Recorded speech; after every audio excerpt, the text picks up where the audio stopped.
வணக்கம். ஸ்ரீ சிவசூர்யா ஜோதிட வித்யாலயம் வழங்கும் காலச்சக்கரம். பொதுவாகவே ஒவ்வொரு ஜாதகரும் ஒவ்வொரு திசையில் பிறந்திருப்போம். அப்படி ஏதோ ஒரு திசை நடப்பில் இருக்கும் உங்களுக்கு. அந்த மாதிரி நடப்பில் இருக்கிற திசை முடிந்து புதிதாக திசை ஆரம்பிக்குது இல்லையா? அது எந்த கிரகத்தோட திசையாகவும் இருக்கலாம். அந்த மாதிரி புதுசாக திசை ஆரம்பிக்குது அப்படின்னா அந்த திசையின் நாயகனே புத்தி நாயகனாக செயல்படுவார் ஒரு குறிப்பிட்ட காலம் வரைக்கும்.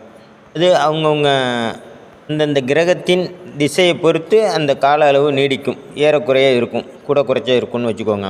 அப்போது இந்த மாதிரி இருக்கிற அதாவது ஒரு திசை உங்களுக்கு முடிஞ்சு அடுத்த திசை ஆரம்பித்து சுய புத்தி நடக்குது இல்லைங்களா? அப்போ திசாநாதனே புத்திநாதனாக செயல்படுவார். இந்த மாதிரி திசாநாதன் லக்கணத்துக்கு 6-8 மறைஞ்சிருப்பார் அல்லது பகை கிரகங்களோடு சேர்ந்து இருப்பார். அப்போது அவர் புத்திநாதனாக செயல்படும்போது 2 விதமான பிரச்சனைகளை உங்களுக்கு கொடுப்பார். முதல்ல பொருளாதாரத்தில் கையை வைப்பார்.